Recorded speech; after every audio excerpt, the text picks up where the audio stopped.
로마서 3장 19절에서 마지막 절까지입니다. 오늘 우리에게 주신 하나님 말씀은 로마서 3장 19절에서 마지막 절까지.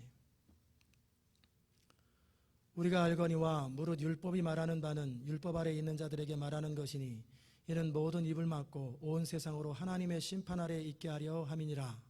그러므로 율법의 행위로 그 앞에 의롭다 하심을 얻을 육체가 없나니 율법으로는 죄를 깨달음이니라. 이제는 율법 외에 하나님의 한 의가 나타났으니 율법과 선지자들에게 증거를 받은 것이라. 곧 예수 그리스도를 믿음으로 말미암아 모든 믿는 자에게 미치는 하나님의 의니 차별이 없느니라. 모든 사람이 죄를 범하였음에 하나님의 영광에 이르지 못하더니 그리스도 예수 안에 있는 구속으로 말미암아 하나님의 은혜로 값없이 의롭다 하심을 얻은 자 되었느니라. 이 예수를 하나님이 그의 피로 인하여 믿음으로 말미암는 화목제물로 세우셨으니 이는 하나님께서 길이 참으시는 중에 선에 지은 죄를 간과하심으로 자기의 의로우심을 나타내려 하심이니 곧 이때 자기의 의로우심을 나타내사 자기도 의로우시며 또한 예수 믿는 자를 의롭다 하려 하심이니라. 그런즉 자랑할 데가 어디 있느냐? 있을 수 없느니라. 무슨 법으로냐? 행위로냐? 아니라 오직 믿음의 법으로니라. 그러므로 사람이 의롭다 하심을 얻는 것은 율법의 행위에 있지 않고 믿음으로 되는 줄 우리가 인정하노라. 하나님은 홀로 유대인의 하나님뿐이시뇨 또 이방인의 하나님은 아니시뇨 진실로 이방인의 하나님도 되시느니라. 할례자도 믿음으로 말미암아 또는 무할례자도 믿음으로 말미암아 의롭다 하실 하나님은 한 분이시니라. 그런즉 우리가 믿음으로 말미암아 율법을 폐하느뇨? 그럴 수 없느니라. 도리어 율법을 굳게 세우느니라. 아멘. 자리에 앉겠습니다. 찬양이 준비되었다고 그랬는데 나와서 우리 찬양 특송 시간 하겠습니다. 나오세요. 없어요? 없어요? 여기 찬양 순서 있습니다. 됐는데 없네. 우리 한번 같이 기도합시다. 하나님 감사합니다. 오늘도 우리가 주님 앞에 섭니다. 성령님 저희를 통해서 일하시옵소서. 우리가 주의 음성 듣기를 사모합니다. 우리 가운데 말씀하시는 주님의 음성이 메신저를 통해서 임하게 하옵소서. 우리가 주의 음성 듣기를 사모합니다. 살아계신 주님의 음성 듣기를 사모하오니 성령님 우리 가운데 일하시고 역사하시고 나타내 주시옵소서. 감사드리며 예수님의 이름으로 기도드리옵나이다. 아멘. 오늘은 하나님의 의라고 하는 제목으로 여러분과 함께 말씀을 나눕니다. 따라서 합시다. 하나님의 의. 하나님의 의. 우리가 아까 찬양했던 것처럼 우리 인생은 영광스럽고 그리고 내 삶을 통해서 하나님의 하시는 일이 드러나는 것, 그것이 크리스찬 라이프요. 그렇게 될 때 예수 믿는 감격이 있습니다. 교회를 아무리 다녀요, 10년을 다니고 20년을 다녀도 구원받았을 때 처음 은혜를 누리는 그것 말고는 특별히 하나님이 내 삶 속에 역사한 경험이 없거나 어쩌다 한 번 있다. 그런데 사도행전에 보면 어떤 사람들은 손수건을 던지면 병이 낫고, 그것도 기름 부음의 원리가 있는데 나중에 우리가 우리 교회에서 일어나는 일도 볼 거예요.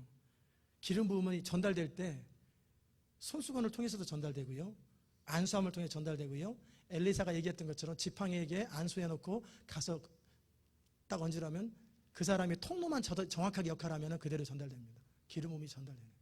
그래서 때로는 죽은 자도 좀 살아나 봐야죠. 부도 직전에 있는 사업이 완전히 역전을 해가지고 사업이 흥하는 것도 봐야죠. 병도 좀 나봐야죠.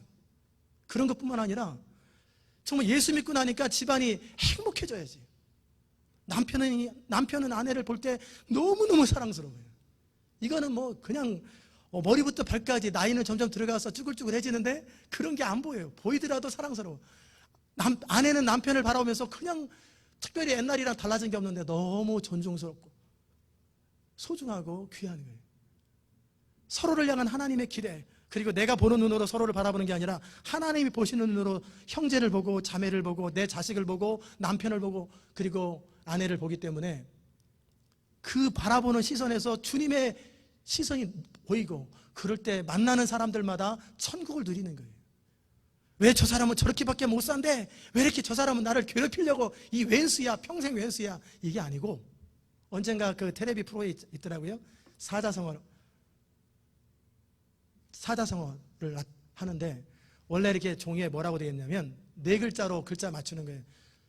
천생연분. 천생연분. 하늘이 짝지어줬다라는 것이 네 글자인데 할머니하고 할아버지하고 둘이서 서로 맞추는 게임이에요. 그러니까 할아버지가 확신을 가지고 부인한테 그런 거예요. 네 글자를 맞춰야 돼요. 그럴 때 할머니한테 당신과 나 사이 있잖아. 당신과 나 사이. 그랬더니 원수! 그러는 거예요. 아니 네 글자 네 글자. 평생 원수. 평생 원수. 아니 그거 말고 절대 원수. 그냥 원래는 천생연분인데 원래 하나님께서 우리 인간을 창조하시고 가정을 주셨을 때는 남편과 아내가 서로 사랑하며 평생에 더할 나위 없이 행복한 인생을 살도록 우리를 가정을 세우신 거예요. 믿으십니까? 믿는 건지 아니면 믿기는 믿는데 현실이 안 따라서 그러는지 영 반응이 시원찮아요. 하나님이 여러분의 가정, 우리의 가정을 주셨을 때 평생 원수가 아니라 천생연분으로 정말 소중한 사람으로 남편과 아내를 주셨다고 여러분 믿으십니까? 믿으면 믿는 대로 됩니다. 믿는 대로 되게 돼 있어요. 우리 몸에서 태어난 아이는 주렁주렁 상에 둘러있는 감람나무 같이 시절을 쫓아 과실을 맺는 열매 맺는 인생이 되는데 평생 내 마음속에 짐이에요. 짐. 자식이 근심이에요. 다른 건 없는데 평생 마음속에 짐을 지고 살아요. 자식들. 이거는 정상이 아닙니다. 교회를 오면은 왼수 같은 사람들이 왜 이렇게 교회에 많은지. 우리 교회는 없지만 이렇게 보면은 우리 교회도 한두 번 그런 일이 있었어요. 교회에 등록했는데 등록해서 보니까 자기 원수가 교회에 있어요. 그러니까 둘 다 안 나와버려요. 그런 일들. 이게 왜 우리 삶 속에 일어날까? 하나님은 원래 이런 걸 의도하지 않았어요.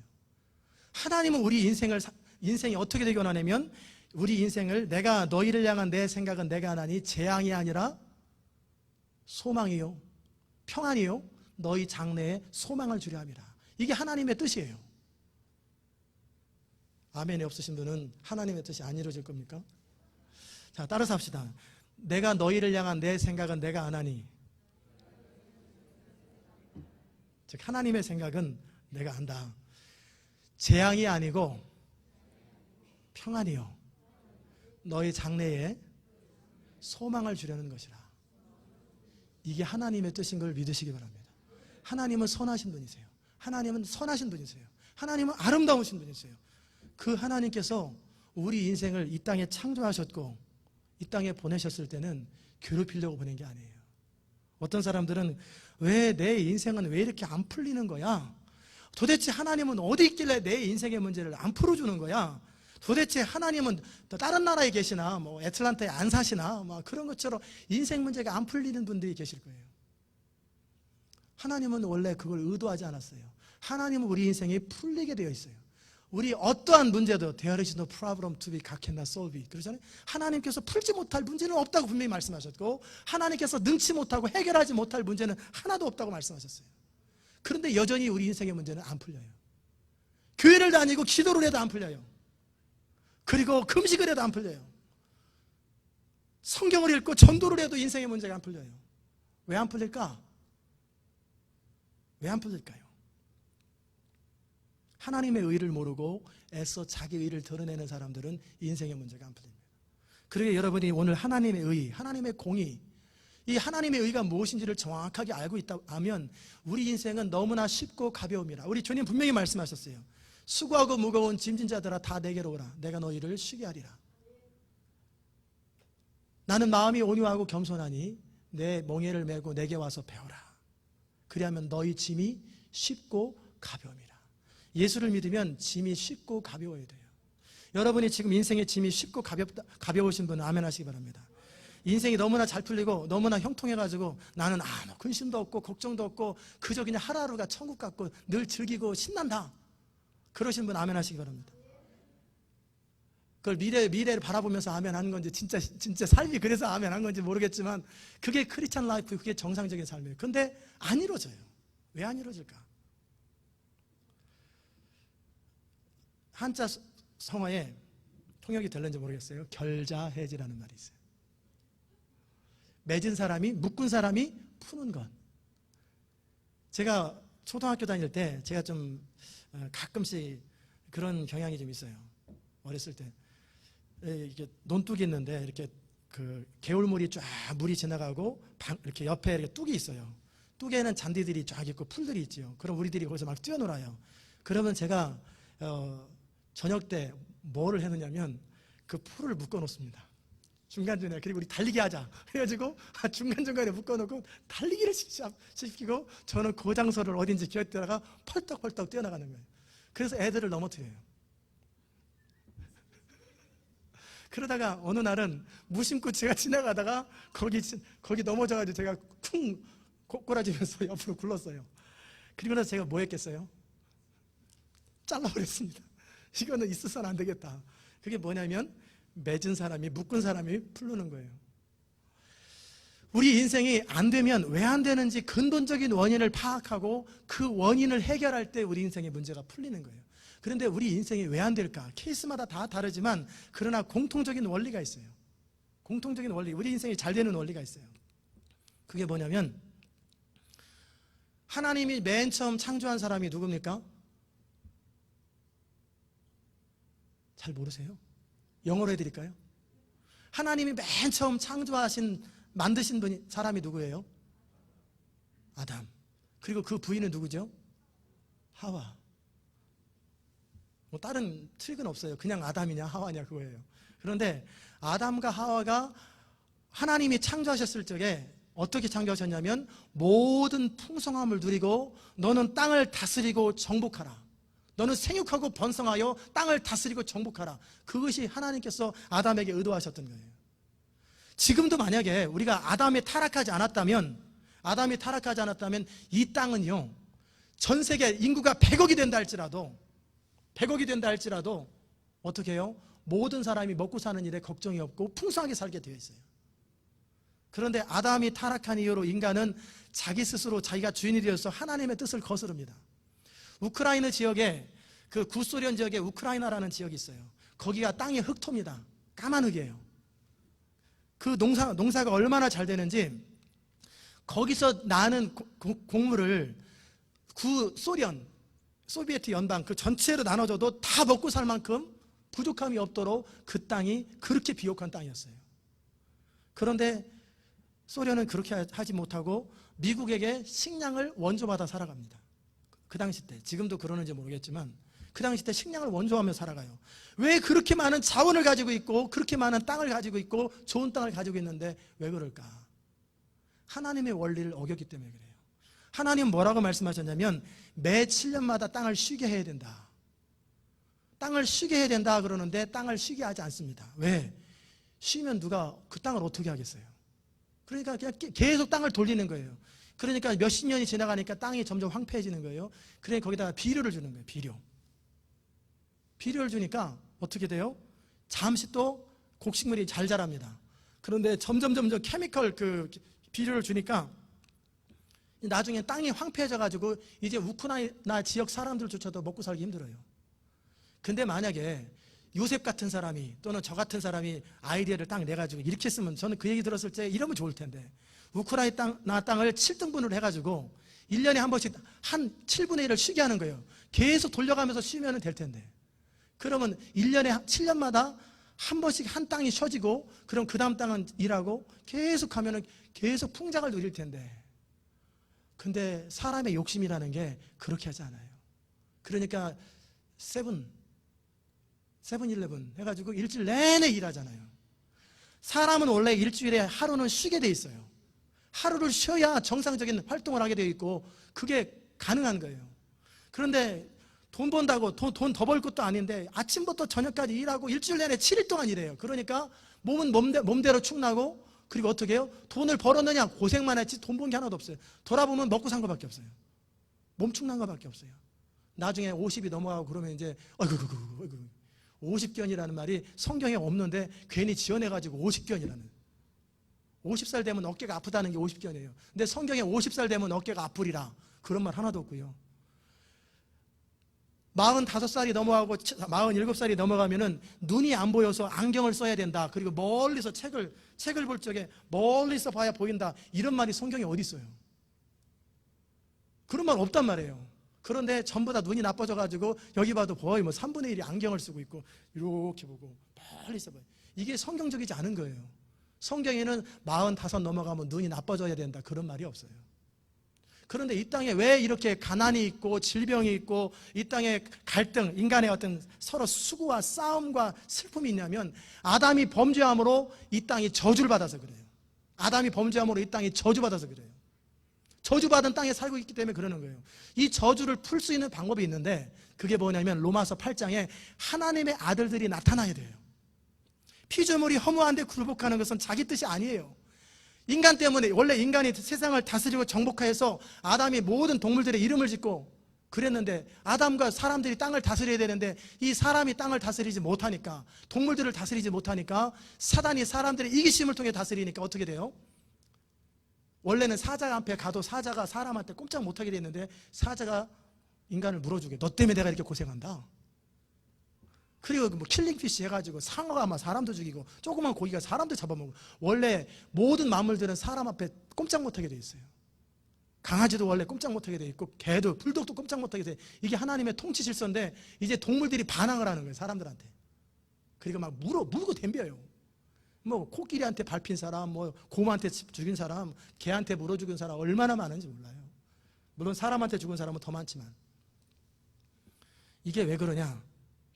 땅이 저주받아서 그래요. 땅이 저주받아서. 그래서 로마서 8장에 오면은 피조물이 허무한데 굴복하는 것은 자기 뜻이 아니에요. 굴복하시는 이로 말미암아 어쩔 수 없는 거예요. 그런데 하나님의 아들들이 나타나서, 즉 예수 믿고 구원받은 진짜 하나님의 아들들이 나타나서 이 땅을 다스리고 이 땅을 정복하면 어떻게 돼요? 주님의 통치와 주님의 주권이 임하기 시작하면 이 땅은 회복되는 거예요. 실제 어느 나라에는 어느 도시가 있는데 제가 기억을 못하는데, 케냐인지 아프리카 어느 도시인데 그 나라에서 가장 못 사는 나라였어요. 가장 못 살아요. 그런데 그 지역에 복음이 전달되고 동네 전체가 예수를 믿게 됐어요. 그러고 나서 그들이 믿음의 원리를 가지고 하나님 앞에 기도하니까 땅이 저주에서 풀렸어요. 땅의 저주가 풀리는 것은 하나님의 아들들이 나타나면 땅의 저주가 풀리는 거예요. 왜? 어둠의 세력이 다스리던 권세가 끝나버렸기 때문에. 여러분의 가게에 가문 가운데 저주가 있고 슬픔이 있고, 알코올 중독자 가문은 알코올 중독자가 대대로 많아요. 도박하는 집은 도박이 많아요. 바람피는 집은 바람피는 사람이 많고, 가난한 집은 대대로 가난한 사람들이 많아요. 그런 악한 영들이 흐르는 거예요. 그런데 예수 믿는 사람이 나타나면 저주를 끊어버릴 수 있거든요. 끊으면 내 대에서부터는 바뀌어야 되는데 그걸 못하고 사니까 여전히 그게 대물림하는 거예요. 그래서 한 지역에 있는 사람들이 믿는 자의 원리를 가지고 하나님 앞에 기도하는 가운데 그 땅을 축복하고 하나님 앞에 기도했더니 땅이 복을 받았어요. 땅이 저주가 풀렸어요. 그러니까 그 동네가 어떻게 됐냐면 1년에 한 번 농사 짓는 동네가 4번을 농사를 져요. 그리고 농작물이 주먹만한 고구마라든지 이런 옥수수라든지 이런 게 팔뚝만해졌어요. 그러니까 무슨 가나안 땅에 포도송이 하나를 장정 2명이서 어깨에다 짊어지고 하는, 그게 이루어지는 거예요, 진짜. 신문에도 나오고 텔레비에도 나온 걸 제가 봤어요. 그러니까 그 동네가 전국에서 가장 가난한 동네, 가장 부자가 돼버렸어요. 그러니까 또 안 믿는 사람들이 몰려오겠죠. 그러니까 땅이 또 저주를 또 받는 거예요. 왜? 하나님의 사람들이 다스려야 되는데 믿지 않는 사람이 권력을 잡고 믿지 않는 사람이 세상을 지배하기 때문에 그래요. 아담에게, 타락하기 전에 아담에게 너는 땅을 다스리고 정복하라고 그랬단 말이에요. 그러면 그 아담이 땅을 다스리고 정복할 때 하나님의 통치, 하나님의 도미니언, 하나님의 다스림을 받고 내가 하나님의 뜻을 따라 살아가면 내 삶의 영역 가운데 하나님의 통치가 임하고 하나님이 땅을 다스리면 땅이 잘 될까요, 안 될까요? 잘 몰라요. 1번 잘 된다, 2번 안 된다. 뭡니까? 몇 번? 3번 잘 모르겠다. 잘 되는 게 정상이에요. 하나님이 여러분의 사업을 다스리면 여러분의 사업이 불경기를 타겠어요, 안 타겠어요? 진짜 사업자라는 사람은 불경기 때 돈을 벌어요. IMF 때 돈을 벌어요. 진짜 사업자라는 사람은. 하나님이 교회를 다스리면 교회가 되겠어요, 안 되겠어요? 하나님이 여러분의 부부생활을 다스리면 부부생활이 되겠어요, 안 되겠어요? 하나님이 여러분의 자식을 다스리면 자식들이 잘 자라겠어요, 못 자라겠어요? 근데 안 되는 이유는 하나님이 다스리지 않는다라는 거예요. 하나님이 다스리지 않아요. 아담의 타락 이후 예수 믿고 구원을 받았을지는 몰라도 여전히 아담의 타락한 본성대로 그대로 살아가기 때문에 하나님의 통치와 능력이 나타나지 않아요. 그러니까 여전히 가난하고 여전히 비참하고 여전히 지지고 먹고 싸우고 여전히 속식이고 여전히 힘든 거예요. 왜? 하나님이 다스리지 않냐고 여전히 자기가 다스려요. 죄가 다스린단 말이에요. 그러면 처음으로 돌아가서 원래대로 아담의 방법대로 회복하는 거예요. 그러니까 사람들은 또 이 인생의 문제들을, 인생의 고통의 문제들을 해결해 보려고 철학을 공부하고 철학을 만든 거예요. 그리고 이 고통의 문제를 해결하려고 종교를 만들어요. 이 고통의 문제를 해결해 보려고 여러 가지 현상들을, 노력들을 합니다. 유태인들은 율법을 지킵니다. 인간의 모든 수고와 노력을 다해가지고 뭐를 하려고 그래요? 이 인생의 고통의 문제를 해결하려고 하지만 이미 해결됐으면 4,000년 전에 해결됐고, 플라톤이 태어나기 전에 그때 해결됐을 테고, 공자가 태어났을 때 해결됐을 테고, 석가모니가 있을 때 해결됐는데, 실제적으로 공자께서 돌아가실 때 뭐라고 그랬느냐면, 나는 한평생 도를 가르쳤지만 나는 내 마음에 있는 욕심 하나도 극복하지 못하고 나는 죽는다. 여러분 들으셨는지 모르겠지만 한국에서 한참 떴었던 분이 계세요. 성철 스님이라고 한참 유명하셨던 분이 계신데, 그분이 돌아가실 때 인터뷰를 했어요. 근데 불교계에서 그 인터뷰를 하루 사이에 다 없애버렸는데, 뭐라고 고백하면서 죽었냐면, 나는 한평생 사람을 속였다. 그리고 나 자신도 속였다. 나는 지옥에 간다.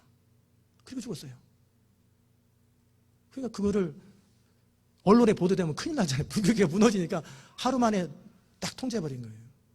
사람들은 불교며 유교며 무슨 교 또는 착한 일을 하고 도덕적으로 바르게 살고 율법을 지키고 모든 인간적인 노력을 다해서 그 문제를 해결해 보려고, 그러다 보니까 수고는 수고대로 하지만 해결이 안 돼요. 그러니까 이 인생의 가난의 문제를 한번 해결해 보려고, 이민에 와가지고 한번 드림을 한번 이뤄보려고 아침부터 저녁까지 밤을 새가면서 일을 해가면서, 어떤 사람은 4잡도 뛴대요. 3잡도 뛰고, 아침에 뭐 일하고, 점심때 뭐 일하고, 저녁 때 뭐 하고, 한밤중에 뭐 일하고, 그렇게 해서 노력하는데 가난의 문제가 안 풀려요. 그래서 가난의 문제가 풀리면 어떻게 돼요? 자식들이 속식여가지고 나중에는 자식하고 원수가 돼요. 그래서 자식들하고 재산 싸움 나가지고 완전히 패가망신하고, 이렇게 살아가는 것이 이게 아니라는 거예요. 그럼 왜, 어떻게 해야 이 문제가 풀릴까? 그것은 나의 의가 아니라 하나님의 의가, 나의 자랑이 아니라 하나님의 공의가 우리 가운데 임할 때 문제가 풀립니다. 아담이 선악과를 먹었을 때 그 범죄, 아담이 선악과를 먹었을 때 우리 삶 속에 나타나는 현상이 뭐냐면 그런 것입니다.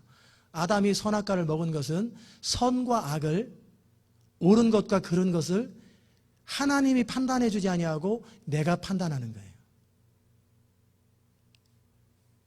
무슨 말인지 아셨습니까? 옳고 그름을 사람은 자기가 결정하고 자기가 판단하는 거예요. 그래서 자기 소견에 옳은 대로 살았더라. 자기 의견대로 살아요. 그것이 아담의 타락한 이후 지금까지 수천 년이 지나도록 대대로 모든 사람의 삶의 자리 가운데 여전히 그대로 있어요. 그래서 인생이 안 풀리는 거예요. 교회를 나오는 사람들도 그래요. 교회에서 왜 많은 불평이 있고 불만이 있고 무슨 다툼이 있고 갈등이 있냐면, 다 각자 죄인의 후손이라 여전히 하나님의 다스림을 받지 않기 때문에 그러는 거예요. 그러니까 자기 생각에, 내 생각에 이게 옳은 것 같은데 왜 이쪽으로 하냐, 나 생각에는 이게 맞는 것 같은데 왜 저렇게 하냐, 그게 다 죄인의 후손이라는 거예요. 그래서 인생이 안 풀리는 거예요. 진짜 맞는다면, 정말 교회에서 여러분이 무슨 일을 얘기를 하고 싶으면 어떻게 되면 자기 삶이 풀리는 거 보고 나서 얘기하세요. 내가 성령의 다스림을 따라 내 가정이 천국이 되고 내 사업이 되고 내 모든 삶 속에 하나님의 통치가 실제 임하는 성령을 따라 살아가는 그 사람은 말할 자격이 있어요. 왜? 하나님의 성령을 따라 다스림을 받기 때문에 그 사람은 그의 삶 속에서도 하나님을 경험한 사람이에요. 그런 사람은 교회 안에서도 리더가 되면 그가 다스리는 것과 그가 하는 모든 일들 가운데 하나님의 통치가 임해요. 여러분이 그런 사람이 사업을 하면 사업에 하나님의 통치가 임해요. 하나님이 정말 원하는 것은 바로 그런 사람들이에요. 아담은 자기 소견에 옳은 대로 자기 멋대로 살고 싶어서 선악과를 먹고 나서 그렇게 되었단 말이에요. 너가 하나님처럼 되리라라는 그 말 듣고, 그때 이후로 모든 인류는 다 똑같은 방법으로 살아요. 결국은 다 피부 색깔이 다르고 스타일이 다르고 뭐 문화가 다르지만 한결같이 똑같은 인생을 살아요. 그렇게 해서는 구원이 없어요. 그렇게 하면 살다가 멸망입니다. 저는 청년 시절에 저는 십자가가 왜 필요한지 몰랐어요. 여러분은 십자가, 예수님이 십자가에서 우리를 위해서 죽으셨다라고 하는 것이 믿어지십니까? 잘 안 믿어지시는 거예요. 그죠? 십자가를 통해서 나를 구원하셨고 하나님의 아들이신 예수님이 이 땅에 오셔서 우리를 위해서 죽었다라는 말이 안 믿어졌어요. 저는 그냥 지식이죠. 꼭 예수님이 십자가에서 죽을 수밖에 없었나? 뭐 나를 위해서 죽었나? 모든 인류를 위해서 죽었지. 세상에는 죄 많은 사람도 많고 악한 사람도 많으니까 그 사람들을 위해서 죽었지. 저는 그 생각했어요. 왜 그 생각을 했냐면 내가 죄 짓게 있어야 말이죠. 나는 죄를 지은 적이 없으니까 예수님이 굳이 죽을 필요가 뭐가 있나. 나는 죄 지은 적이 없고 나는 어렸을 때부터 교회를 다녔고 죄 지은 적도 없고 그랬는데 굳이 예수님이 나를 위해서 죽으실 필요가 뭐 있나. 그렇게 생각하시는 분이 혹시 있다면 오늘 정신을 차리고 돌이키시기 바랍니다. 제가 말했을 때 도덕의 기준, 선악의 기준을 어떻게 생각했냐면 나는 도둑질 한 적이 없다. 한 적이 있어요. 도둑질 한 적이 있어요. 초등학교 5학년 때 친구 집에 가서 가마솥에서 고구마 하나 꺼내 먹은 거, 그거. 지금까지 제가 도둑질한 게 그거예요. 그리고 나중에 군대 제대하고 내가 결국 얘기했어요. 마음에 찔려가지고 니네 집에서 초등학교 5학년 때 고구마 하나 훔쳐 먹었다. 야, 무슨 훔쳐 먹는 거냐? 네가 언제는 그냥 뭐 말하고 먹었냐? 그냥 먹었지. 아니야, 그날은 그냥 훔쳐 먹고 싶은 마음을 가지고 훔쳐 먹었어. 평상시 때는 그냥 꺼내 먹었지만 친구 집이니까 오늘은 왠지 훔쳐 먹고 싶은 마음이 들었단 말이다. 그러므로 나는 그게 10년 동안 내 마음을 사로잡고 있었다. 그것 말고는 도둑질 한 적이 없어요. 아마 또 있겠죠. 많이 있을 텐데 생각이 안 나는데. 그 다음에 저는 사람을 죽인 적이 없어요. 여러분은 죽인 적이 있습니까? 저는 남의 여자 간통해가지고 뭐 이렇게, 그리고 그 남편 죽인 적도 없어요. 다윗처럼. 저는 다윗보다 더 낫단 말이에요. 그런 기준으로 생각하니까 죄가 없는 거예요. 나는 교도소 들어가지도 않고 교도소 들어가 본 적도 없다. 그러면 나는 죄가 없다. 여기에 큰 오류가 있습니다. 인간이 바라보는 도덕 기준, 윤리 기준하고 하나님이 보시는 기준하고 너무 틀려요. 그렇기 때문에 여러분이 쓰임받는 사람과 쓰임받지 않는 사람이 얼마나 다른지를, 플로리다의 터드 벤틀리라고 하는 사람은 마약 중독자에다가 알코올 중독자에다가 지금까지 쇠고랑을 차고 다니고 여기다 코걸이, 귀걸이 하고 다니고 온몸에 터트, 문신하고 다니고 까만 오토바이 붕붕 하면서 타고 다니는데 하나님이 그 사람을 사용하는데 거룩 30년 동안 그렇게 거룩하게 다녔던 사람은 쓰임받지 못해요. 교회만 다녀요, 맨날. 왜 그럴까? 그 차이가 뭘까? 인간이 보는 거룩의 기준과 하나님이 보시는 거룩의 기준이 틀리고요. 인간이 보는 쓰임받는 기준과 하나님이 보시는 쓰임받는 기준이 틀려요. 여러분, 사울왕하고 다윗하고 인간의 기준에서 누가 더 착합니까? 사울왕이 착합니다. 사울왕은 남 죽인 적이 한 번도 없어요. 전쟁 때문에 죽였지. 남의 부인 취한 적도 한 번도 없어요. 그런데 다윗은 햇사람 우리야, 이거는 뭐냐면 자기 나라 백성도 아니고 이방 사람 가운데 자기를 사랑하고 자기 왕국을 사랑해서 목숨을 걸고 자기에게 충성한 자기 신하예요. 충복이에요. 만약에 제가 제자 훈련하는 사람들, 뭐 그럴 말들 비유도 안 되지만 정말 저를 사랑하고 함께하기 원하는 사람, 그 부인하고 무슨 일 벌려가지고 그냥 제자 훈련하는 사람, 그 사람 칼로 찔러 죽이고 그러면 제가 제정신이겠어요? 쓰임 받겠어요? 다윗은 그 짓을 했단 말이에요. 자기 충성스러운 부하의 아내와 간통을 저지르고 그리고 그것을 숨기려고 그 충신을 죽여버렸어요. 그것도 자기 손 묻히지 아니하고 애매하게 전쟁터에서 죽인 거예요. 사람 모르게, 아주 교활하게. 이런 사람은 우리 기준으로 뭐 쳐 죽일 사람이에요. 사울왕은 그런 적이 한 번도 없어요. 그런데 사울왕은 하나님께 버림받았고 다윗왕은 계속 하나님 마음에 합한 자가 되었어요. 여러분, 에서하고 야곱의 차이를 보면 에서는 요즘 말로 하면은 사나이 중에 사나이예요. 사나이예요. 에서는요, 털도 쫙 났고요, 목소리도 걸쭉하고 들어보진 못했지만 그 여자들이 줄줄 따르고요, 그 다음에 한 성의 성주예요. 군대를 거느릴 만큼 리더십이 탁월하고 능력이 탁월한 사람이에요. 야곱은 뭐 하는 사람인지 아세요? 맨날 어머니 치마폭에서 어머니 말이나 듣고 집에서 살림이나 하고 남자가 맨날 밥하고 설거지하고 이런 거 하고 그러다가 형 속이고 아버지 속이고 외삼촌이랑 맨날 머리 싸움하고 잔머리 굴리는 아주 꾀쟁이에요. 우리가 그런 사람 만나면 아이고 너랑 노느니, 아유 너랑 안 논다 저리 가라 하고 싶은 말, 그럴 사람이 야곱이에요. 그런데 하나님은 내가 에서는 미워하고 야곱은 사랑하였고 다윗은 사랑하고 사울왕은 미워했다. 그 차이가 뭐냐면 인간이 생각하는 기준과 하나님이 생각하는 기준이 틀려요. 저도 바르게 살려고 하지만 제가 도덕적으로 윤리적으로 깨끗하게 살고 바르게 살고 젠틀하고 인격적으로 훌륭하다고 제가 더 쓰임받을 것 같지만 그렇지 않습니다. 저는 이해 안 되는 게 한월산에 가면은 지금 살아계시는지 모르겠는데 이천성 목사님 웬 욕을 해야 되는지 몰라요. 한번 갔다가 다시는 안 가요. 엄청나게 무슨 입에 담을 수 없는, 제가 담으면 제 입이 더러워질까 봐 못 담겠는데 별욕을 다 해요. 별욕을 다 하고, 화장실 가는 사람한테 무슨 별욕을 다 하고, 빨리빨리 안 들어온다고, 빨리빨리 기어오지 못해 그래서 막 별소리를 다 해요. 그런데 그 사람을 통해서 구원받은 사람이 수십만 명, 수백만 명이에요. 왜 그 사람을 사용하냔 말이에요. 거룩 목소리 좋고 품위 있고 평생 젠틀 하는 사람은 교회만 다니는데 쓰임받지도 못하는데 왜 그런 사람을 쓰냐. 그렇다고 나도 좀 깡패가 좀 돼봐야 되겠다, 나도 좀 목소리 좀 걸쭉하게 해야 되겠다, 그게 아니라 그들은 남과 다른 독특한 점이 있어요. 야곱은 에서와 다른 독특한 점이 있고요, 다윗은 사울과 다른 독특한 점이 있고요, 그런 목사님들, 쓰임받았던 사람들은 독특한 점이 있어요. 터드 벤틀리도 독특한 점이 있어요. 그게 뭔지 아세요? 하나님을 두려워하는 거예요. 그리고 하나님을 진짜 사모하고 사랑해요. 하나님으로부터 오는 축복을 간절히 사모하는 사람이에요. 오죽하면, 방법은 잘못됐지만 하나님의 축복을 얻고 싶어서, 하나님의 그 아브라함의 후손, 이삭의 후손, 야곱의 후손, 그 가문의 대를 자기가 잇고 싶어서 형까지 속이겠어요. 내가 오죽하면 은혜를 받고 싶어서 집에서 교회 못 가게 하는데 어떤 사람은 머리를 싹둑 잘랐어요. 교회 못 가게. 그러니까 모자 쓰고 와요. 집안을 다 문 잠궈 놓으니까 창문 열고 나와요. 그러니까 아버지가 어떻게 했냐면 부엌칼을 딱 들고, 너 오늘부터 교회 나가면 칼로 찔러 죽인다, 선택해라, 어떻게 할래? 그러니까 그 딸이, 저는 교회를 가는 것을 포기할 수 없어요. 교회 못 가느니 차라리 나를 낳아주신 아버지 손에서 죽겠어요 하고 다 눈 감고 배를 대고 있는 거예요.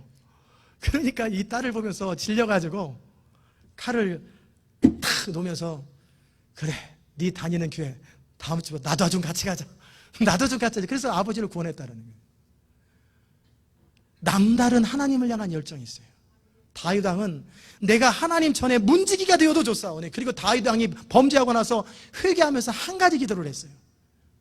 내 왕권을 유지시켜 주십시오. 사울 왕은요, 자기 왕권을 유지시켜 달라고, 백성들 앞에 내 체면을 지켜달라고, 그게 소원이었어요.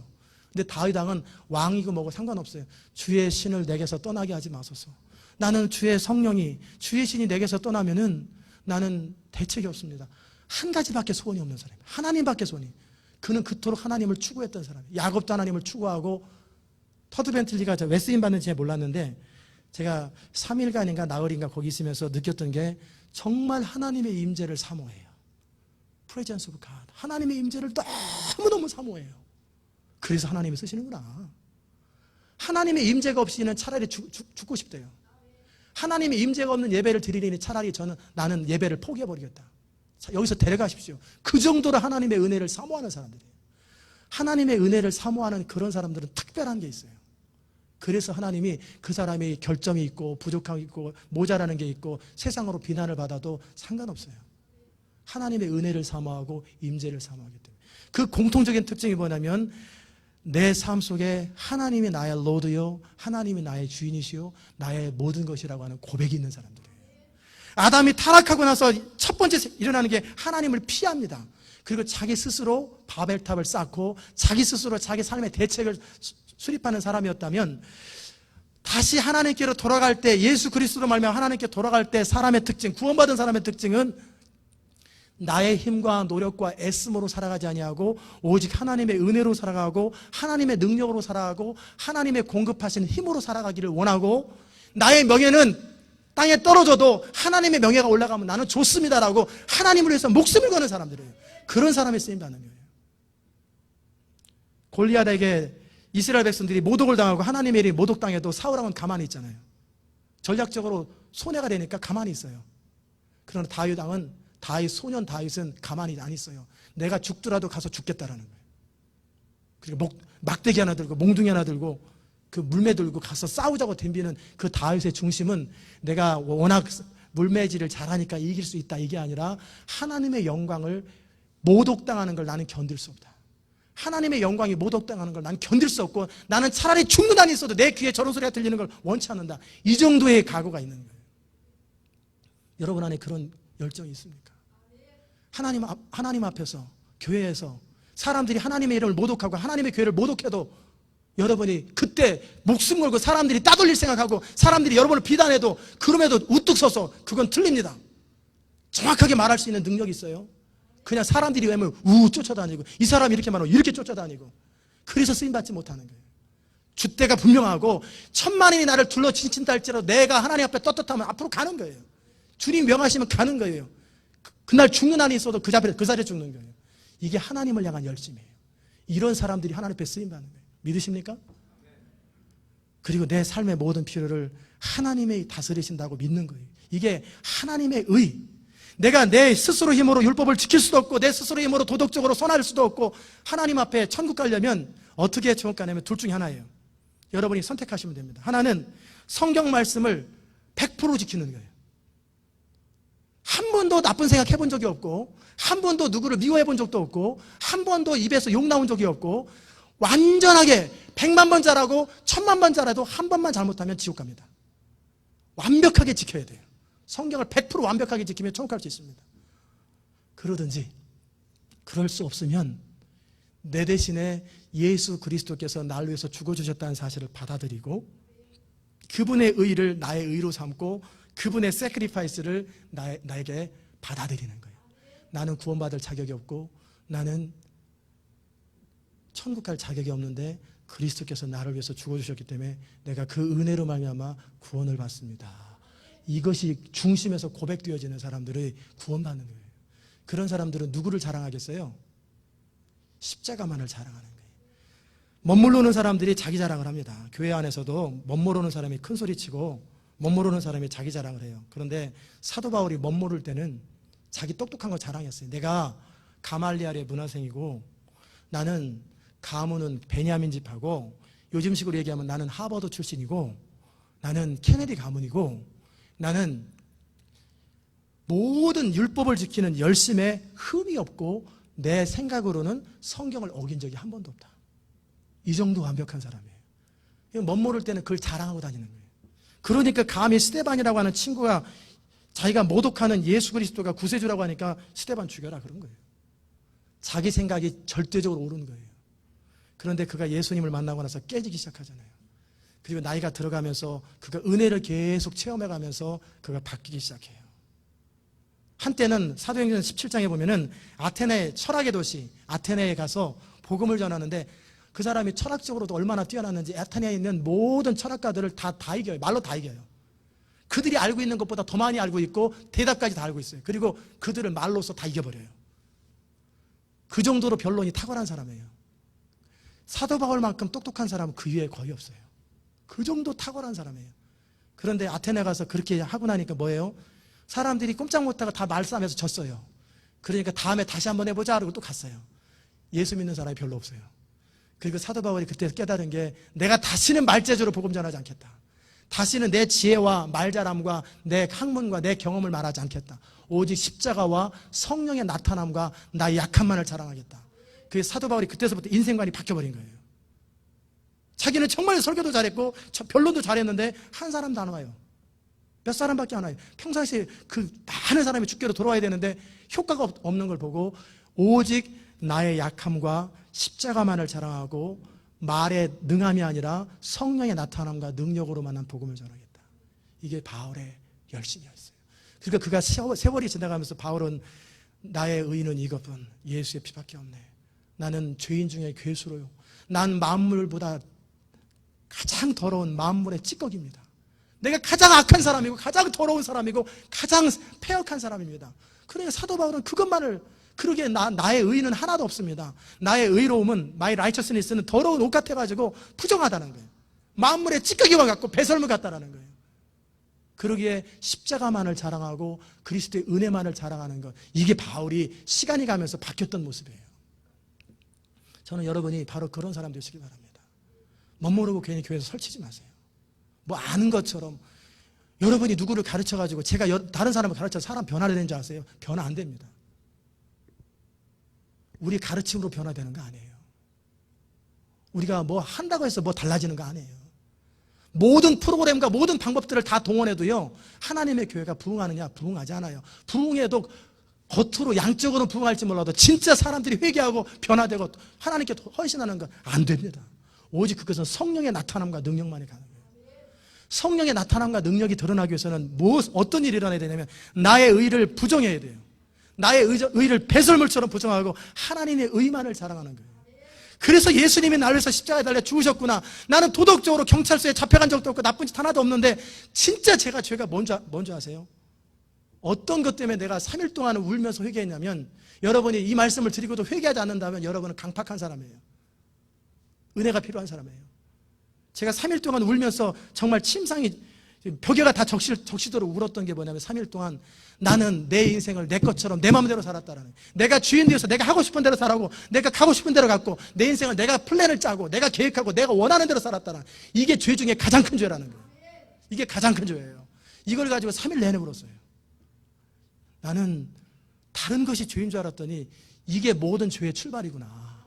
이게 모든 여기서부터 죄가 출발하는구나.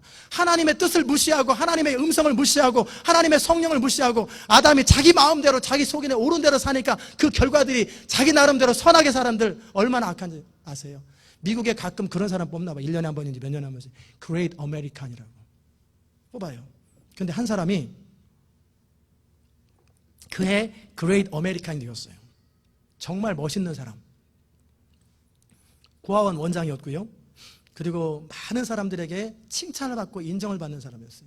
그리고 1년 내내 그 사람이 모든 사람에게 사랑을 받고 존중을 받고 인터뷰를 받고 그랬는데 나중에 충격적인 기사가 나왔는데, 그 고아원에서 키우는 고아 애들을 학대하고 성적으로 괴롭히고 어렸을 때부터 데려다가 그런 식으로 자기 놀이객감으로 삼았다라는 거예요.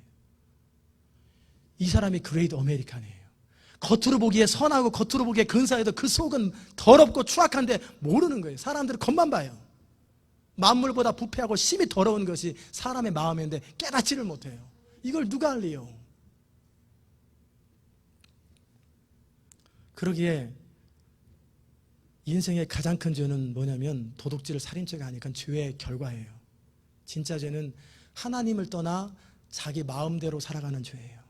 내 인생이 내 것처럼 내가 계획하고 내가 생각하고 내가 판단하고 내가 결정하는 것, 그러니까 그곳에 하나님의 통치가 없어요. 하나님의 다스림이 없어요. 교회도 그래요. 목회자가 신학적으로 훈련받아가지고 자기 경험을 가지고 여기저기 세미나를 들어가지고 자기 지식을 가지고 교회를 운영하니까 하나님의 성령이 나타남이 없어요. 그런 교회는 죽은 교회라고 그래요. 양적으로 1000명이 되고 10,000명이 돼도 그건 죽은 교회예요. 사람을 변화시키지 못하고 지역을 바꾸지 못해요. 정말 우리가 해야 될 게 우리 안에서 우리 의를 배설물처럼 여겨야 돼요. 우리 주님께서 매 순간 저에게 말씀하십니다. 이게 뭔지 아세요? 설교 원고입니다. 오늘 원고 보지 마라. 원고 보지 마라. 그럼 틀리면 어떻게 해요? 보지 마라. 그냥 알아서 해라. 그러면은 원고 안 보고 설교를 하는 거예요. 지금까지 원고 안 보고. 원고와 달라요, 설교가. 오늘 원고 보지 마라. 그러면은 버벅거리면 어떻게 해요? 불안하죠? 그런데 그냥 하는 거예요. 너희가 공회에 잡혀갈 때 무슨 말을 할지 걱정하지 마라. 너희 속에 역사하는 이가 성령이다. 돈 가지고 사업하느냐? 그럼 내가 너와 함께하지 않는다. 너는 네 자원을 가지고 사업을 하고 네 경험을 가지고 사업하느냐? 너하고 나하고는 상관이 없느니라. 네가 네 능력을 가지고 네 인생을 풀어갈 때 너하고 나하고는 상관이 없느니라. 하나님의 통치와 하나님의 다스림이 임하는 사람은 나는 무익한 종이요 나는 아무것도 아니오니 주님 나를 다스리소서. 나는 주님 명하시는 대로 순종하기 원합니다. 예수님은 하나님의 아들이셨어요. 하나님의 아들이셨는데 예수님의 삶의 스타일은 뭐냐면, 나는 내 아버지의 뜻을 행하며 그 일을 온전히 이루는 것, 이것만이 내 삶의 목적이다. 나는 한마디도 내 마음대로 안 한다. 예수님이 말하라고 하는 것만 말한다. 그래서 예수님의 삶 가운데 능력과 기적이 따라다닌 거예요. 우리는 너무나 많이 우리 가진 것 중심으로 살아가요. 그래서 은행에 통장에 돈이 떨어져 가면 마음이 불안해져요. 내 경험을 따라 사업을 합니다. 그러면 자기 능력의 한계만큼 사업을 하게 돼 있어요. 그래서 먹고는 살아요. 어차피 먹고는 삽니다. 그러나 내 경험을 뛰어넘어서, 내 지식을 뛰어넘어서, 내 가진 것을 뛰어넘어서 위로부터 하나님의 무한하신 자원과 능력을 사용하면 우리의 삶 속에 오병이어의 기적이 나타나는 걸 믿으시기 바랍니다. 분명히 물고기 2마리와 보리떡 5개밖에 없는데, 사업 자금이 없는데 사업이 되는 거예요. 사업이 물고기 2마리 곱하기 5 하면은 7개예요. 7개가 2만 명이 먹고 남았으니까 몇 배예요? 10배, 100배, 1000배, 적어도 3000배에서 5000배의 기적이 생기는 거예요. 뻥 하니까 5000배의 기적이 생기는 거예요. 사업도 그렇게 하는 거예요. 여러분이 진짜 하나님을 의지하고 사업을 하고, 여러분이 진짜 하나님을 의지하고 목회를 하고, 여러분이 진짜 하나님을 의지하고 자녀를 키우고 진짜 하나님을 따라 살려면 인생이 팍 달라집니다. 그러면 여러분의 삶 가운데 갓 사이즈의 일들이 생겨요. 하나님 크기의 일이 생기는 게 그게 하나님의 백성이지, 내가 누가 봐도 뻔한 이야기, 내 한계 속에서, 내 지식의 경험 속에서, 한계 속에서 이루어지는 그거는 거기 하나님이 없습니다. 근데 우리는 뭐라고 그러냐면 하나님이 보호하사, 우리나라 만세. 하나님이 보호하사. 돕기는 뭘 도와요? 돕기는 돕지요. 하도 불쌍하니까. 그러나 그 사람의 삶을 통해서는 홍해와 같은 기적은 없고, 반석에 물 나오는 기적은 없고, 그의 삶 가운데 진짜 하나님이 영광을 안 받으세요. 그러니까 자기 마음속에 속으로 내가 나름대로 얼마나 성실하게 살았고, 얼마나 아침부터 저녁까지 최선을 다했고, 자기 의가 계속 있는 거예요. 그러면 사람들을 무시하죠. 당신은 왜 그거밖에 못해? 종업원들 꾸짖고, 자기 의가 자기가 한 것처럼. 그러나 진짜 내가 한 것 없고 하나님에 의해서 이루어졌고, 내가 자랑할 것도 없고 오직 주의 은혜와 능력으로 이루어졌다면 자랑할 게 없고 드러낼 게 없어요. 그래서 나의 자랑은 이것 하나, 하나님의 은혜로다. 십자가밖에 없다. 완전히 십자가만을 의지하는 거예요. 그게 하나님의 사람이에요. 예수님께서 십자가를 통해서 이뤄놓은 것이 뭐냐면, 우리의 과거의 모든 죄악들, 현재의 모든 죄악들, 미래의 모든 죄악들을 다 사하시되 어떻게 돌으냐면 아담으로 다시 돌아가는 거예요. 타락하기 전에 아담으로 돌아가고, 타락할 수 없도록 성령께서 인쳐주시는 거예요. 그게 뭐냐면, 아담으로 상태로 돌아간다는 건 뭐냐면, 우리 안에 선악과가 있고 여전히 생명나무 실과가 2가지가 있는 상태로 돌리는 거예요. 그럼 우리는 지금 상태에서 아담의 상태로 돌아가는 거예요. 여전히 내가 내 인생이 하나님이 되어서 선악과를 먹고 내가 판단을 하고 내가 결정하면 아담의 죄였던 죄를 또 짓고 또 짓고 또 짓는 거예요. 그러나 아담 이전으로 돌아가서 어떻게, 이제 선악과와 생명나무 실과 가운데, 생명나무는 뭐냐면 오직 하나님의 능력과 은혜만을 의지하고 위로부터 공급하시는 모든 리소스가 하나님으로부터 나오는 거예요. 모든 에너지와 모든 자원과 모든 아이디어와 모든 생각이 하나님으로부터 나오는 거예요. 생명나무 실과를 먹겠다고 결정하고 생명나무 실과를 따먹는 게 뭐냐면, 세상과 나는 가누어도 구속한 주만 보이도다. 그리함으로 내 사는 것은 그리스도니 내가 죽는 것도 유익합니다. 오직 그리스도만이 나를 다스리고 성령의 지배를 절대적으로 받는 게 생명나무 실과를 따먹고, 내 인생은 하나님과 완전히 접붙여져 있는 거예요. 연결되어 있는 거예요. 그래서 그분이 나를 완전히 다스리고 통치하고 주장하는 거예요. 그러면 너희는 나보다 더 큰 일을 하리라. 너희는 나보다 더 큰, 이게 생명나무 실과를 먹는 거예요. 하나님은 예수 그리스도로 말미암아 우리가 모든 과거의 죄를 사하시고 아담의 저주로부터, 조상으로부터 계속 내려오는 그 죄악의 끈을 끊어버리면서 다시금 우리에게 찬스를 준 거예요. 어떻게? 생명나무 실과를 먹을 거냐, 선악과를 먹을 거냐 결정해라. 근데 대부분의 크리스찬들이 여전히 선악과를 먹어요. 여전히 선악과를 먹고 자기 속에 오른 대로 사니까 이 인생이 안 풀리는 거예요. 그러니까 자식은 속시키는 거고, 한 입을 덮고 사는 부인과 남편이 지지겨먹고 싸우고 평생 왼수가 되는 거예요. 그래서 사업은 왜 이렇게 될 것 같다 안 되고 될 것 같다 안 되고 결국은 그냥 싹 망해버리고. 그게 왜? 내가 내 인생에 선악과를 먹고 내가 결정하니까. 그렇게 이 삶을 청산하려면 다시 아담으로 돌아가야 돼요. 그리스도로 말미암아 중심으로 회개하고 주님이 나를 다스리소서. 그러면 자금 하나도 없어도 상관없어요. 다시 사업이 시작됩니다. 아무것도 없어도, 이 교회도 제가 100불 가지고 시작했어요. 100불은 사실 없는 거나 마찬가지예요. 제 주머니 용돈이 100불이었어요. 우리 집안 전 재산이 100불인데 그거 가지고도 시작할 수 있어요. 없이도 시작할 수 있어요. 다 하나님이 때가 되면 사막에서 강을 내시고 광야에 화초를 피게 하시고 돕는 자를 허락하시고 사람을 보내시고 다 하나님이 길을 여세요. 근데 중요한 거는 뭐냐면, 제 마음 중심에, 여러분 마음 중심에 진짜 고백해야 돼요. 나는 무익한 종입니다. 나는 할 수 없습니다. 나는 더 이상 자랑할 것도 없고 가진 것도 없고 배운 것도 없고 배운 것대로 해보니까 되지도 않더라고요. 하나님, 이제 나는 오직 주의 의만을 의지합니다. 하나님의 의만을 의지합니다. 그래서 예수님이 나를 위해서 십자가에 달려 죽으셨으니 내가 이제는 오직 예수님을 나의 주인으로 성령을 따라 살겠습니다. 나는 무익한 종이오니 나를 다스리소서. 나를 다스리소서. 내가 어떻게 할까요? 심하면은 사업장에 들어서 불을 켤까요 말까요까지도 기도할 수도 있어요.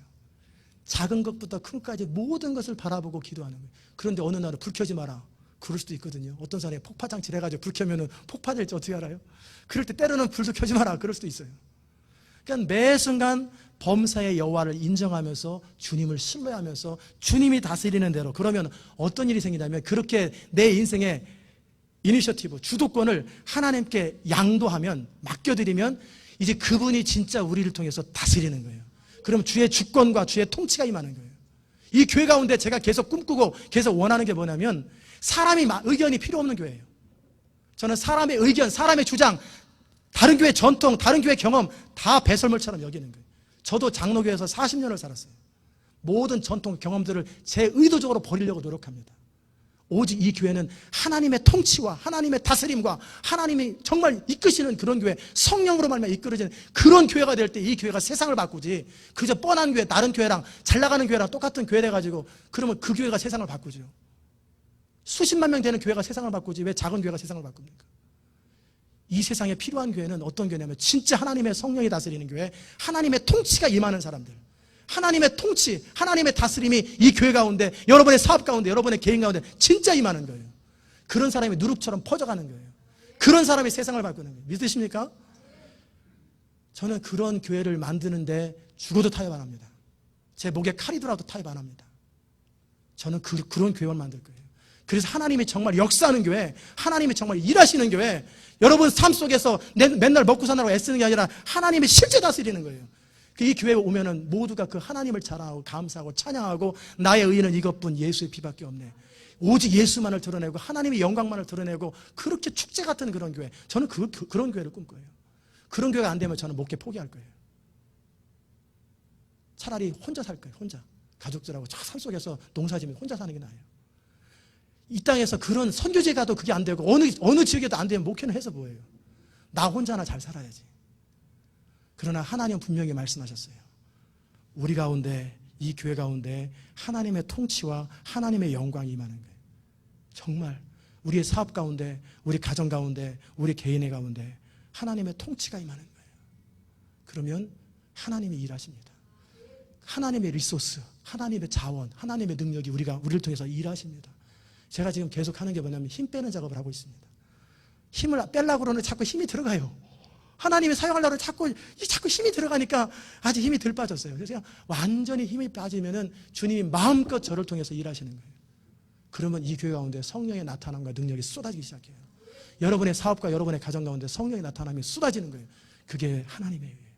그러면 모든 사람 입에서 하나님이 하셨습니다. 찬양과 영광이 진짜 나오는 거예요.